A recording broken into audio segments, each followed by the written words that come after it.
Flight of dragons sail past reality, leave illusion.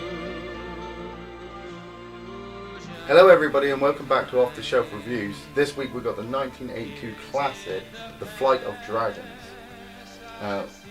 You're very excited about doing this one, aren't you? The Flight of Dragons for me is a nostalgic trip back to my childhood. This is probably one of the first animated movies I ever saw, alongside The Jungle Book. But The Flight of Dragons is a film I revisited about 10 years ago, and now it's been, say, another 10 years, and I've re-watched it again to see if it still stands the test of time. Yeah. To see if the messages that I was aware that the film was going over, trying to convey, were still relevant today, and so that's why I suggested we revisit and look at a very old film, The Flight of Dragons. Very retro. A very retro film, and also an animated film of its own particular art style.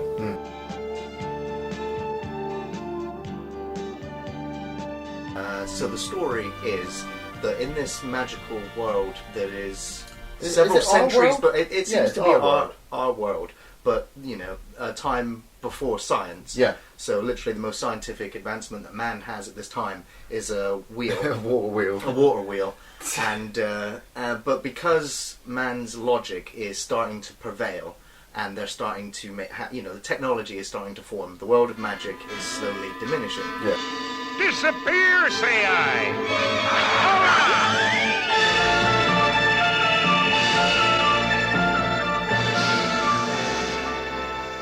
Magic, he calls it.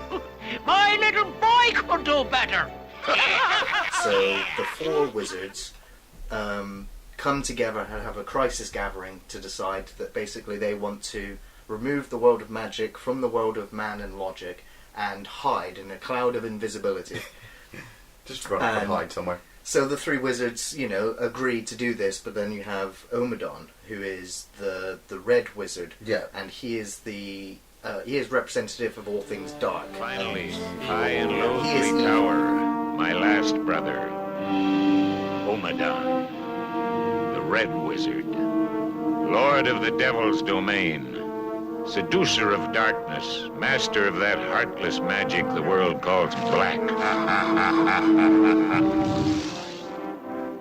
The magic realm, where all enchanted things might retreat before their age ends.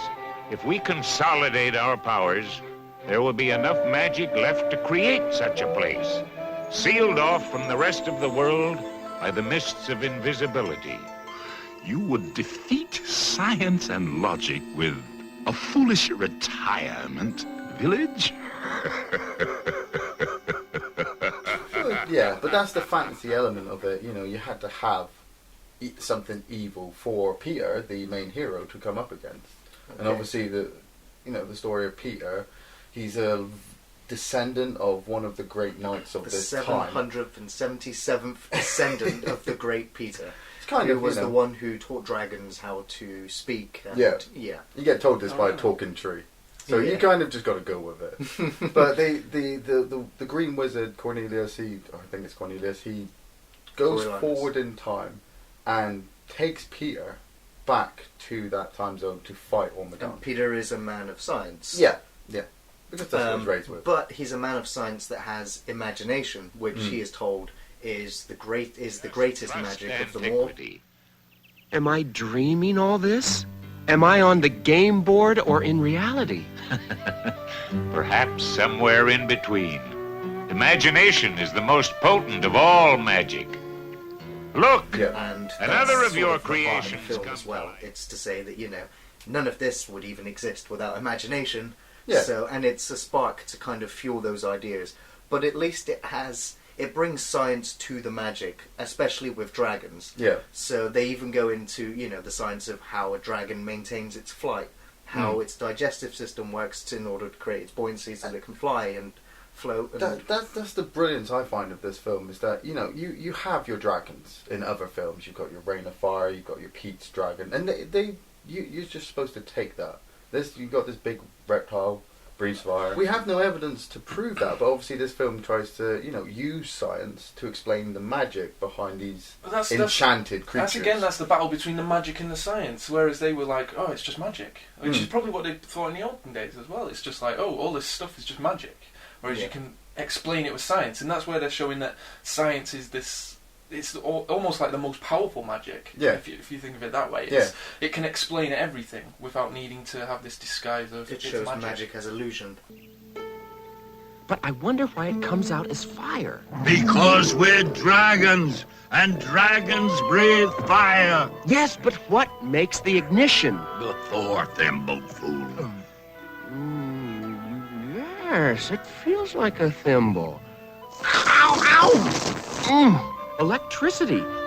The electricity ignites the hydrogen, hence the fiery breath. Dragon fire, dragon flight, it all makes perfect sense! Oh. It's good for this film because obviously, like we said, it is mainly a kid's film. But a child could sit down with his parent, and the parent might have seen it like 20 years before and remember it from seeing it as a child. And sitting down and not just being thrown with fantasy. The fantasy is there. You have the dragons, you have the knight, you have the wood elves, you have the ogre. That's brilliantly told. But then you have the science to explain why you have a knight, why you have an ogre, why you have dragons, why they breathe fire. See, I would love to watch this film with a younger person and see what their impression of it was, because we take in the science element very easily, we understand it. I mean, the science didn't exactly make sense in the film, but it was represented in a way that we understood, and we understood the basics of what was being said. Yeah. Whereas I don't know if a child would understand that. Well, it's trying to say, and was trying to say back then, is that you don't have to watch it with a kid. You just have to be a kid deep inside to kind of just go with it, Guy goes back in time to destroy dark magic, that's the fantasy. They go on a quest. Everybody loves it. No, I disagree with you. I don't think it's for the inner child, because the inner child in me wasn't like, oh, magic, cool. You never saw it when you were a child. Imagine seeing this film as a 2-year-old, growing up. Like this film at the time, Okay, well, you're talking about nostalgia there, like watching it as a child. And Gary, you watched it as a child. Correct. Yeah. How did it work for you? As a child, for me, when I'd first seen the film, I'd forgotten the film had existed over time. Yeah. And it was rare for me. It was when I remembered a scene from the film, and I remembered the dice being rolled on the game board, and then him getting on the dice, and the dice firing them off through time and space into a world that he is told might exist somewhere between the two time frames. Yeah. So the time travel element of the film is, don't go into the science of that because it's slightly broken. You'll get paradoxes and things. That's the magic for it. So it has magic, but as a kid, it gave me my love of dragons and the mythology behind dragons and just the imagery. Yeah. And obviously, the film does have a flight of dragons. And obviously it also has that fantastic theme song as well, The Flight of Dragons. Soar in the purple light in the sky, or in my mind, flight of dragons. Then revisiting the film, that soundtrack again, it just brought me into the film. As an adult, though, I did find certain parts of the film quite funny. There's that opening sequence where you see this swan floating down the river, and a group of little fairies come down and they're looking around.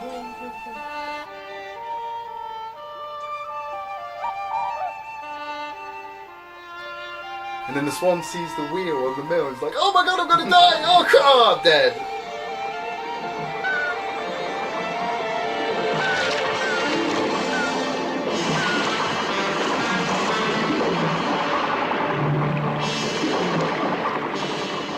At the end, Peter confronts Omadon, and there's quite an epic battle, I'd say. After everything that they've gone through, with all the heroes actually dying. Yeah, Peter has to make the decision at the end whether he is going to be a man of magic or a man of science. Yeah. And that's basically the internal battle that he has throughout the film as well. And obviously in the final confrontation, he is against Omadon. Yeah.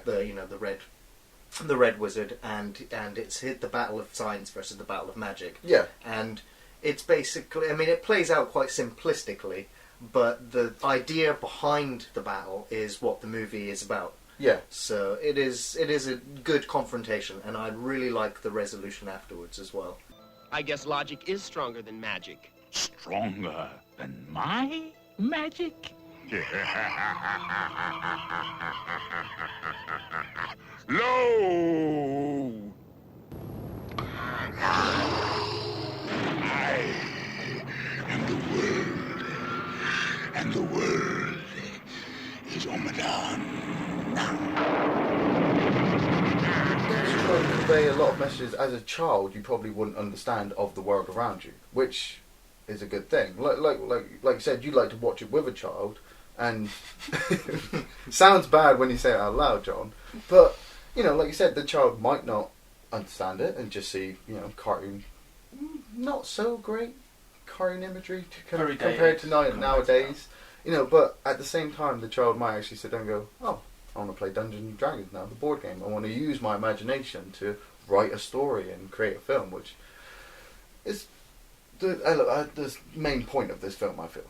Definitely. Yeah. Well, yeah, it's like I say, it's there to feed the child's imagination. Yeah. But with that overarching theme that science is more powerful, so learn. Learn. It's like forcing you to educate Open a yourself. book, you know, build guns. I don't think and that's a bad thing. for Omadon. I mean,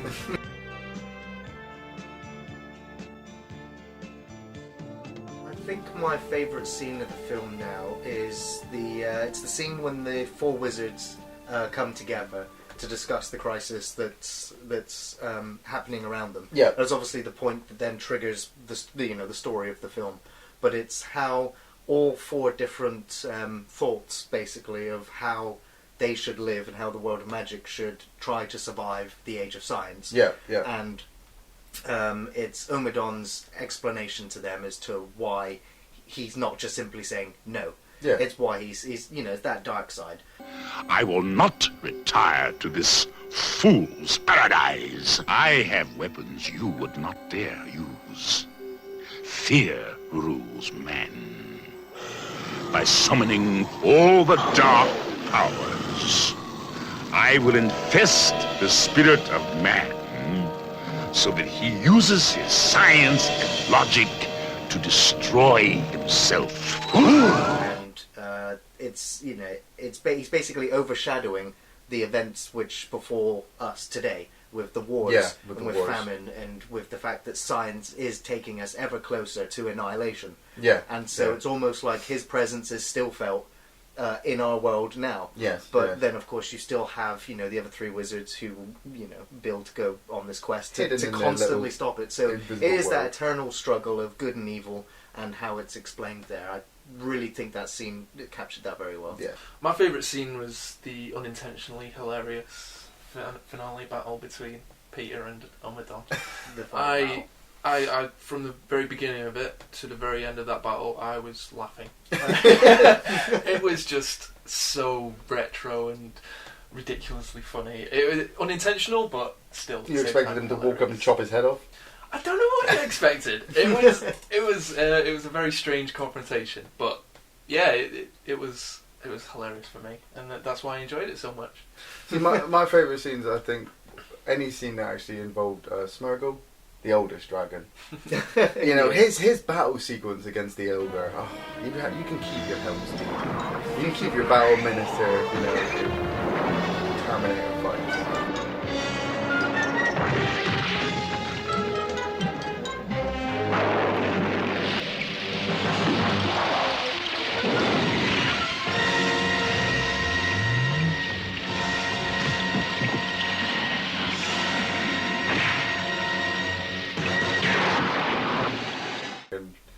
I'd like to see them remake this film. I would definitely love to see. There's actually a fan-made real live action film being I was thinking funded at the moment. Ryan so you may Reynolds actually see should play that. Peter.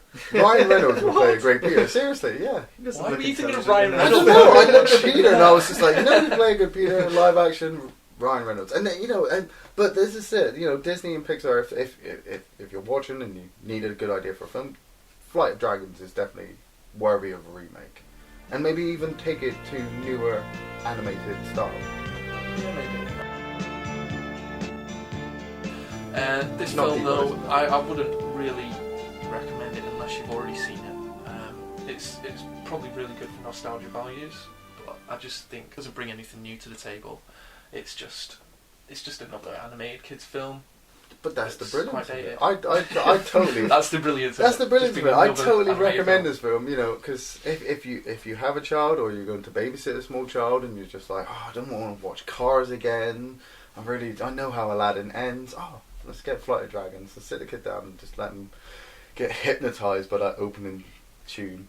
Right. That's exactly how I feel. I think it's a film now that kids of the time of when we were kids and saw that film, Yeah. most of that generation now are our parents, and so I believe that if you've forgotten about the Flight of Dragons, it should be a film that you choose to help your kid experience those themes of the Yeah. movie by watching the Flight of Dragons, because it's not your simple Disney Pixar fare. Yeah.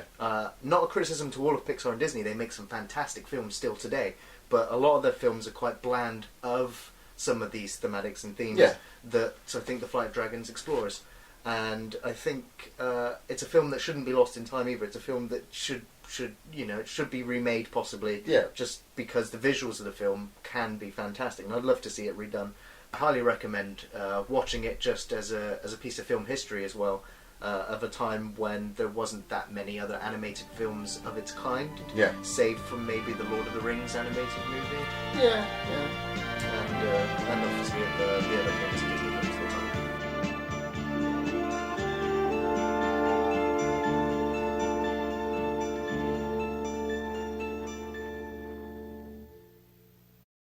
I would like to bring up the point that John brought up during the film.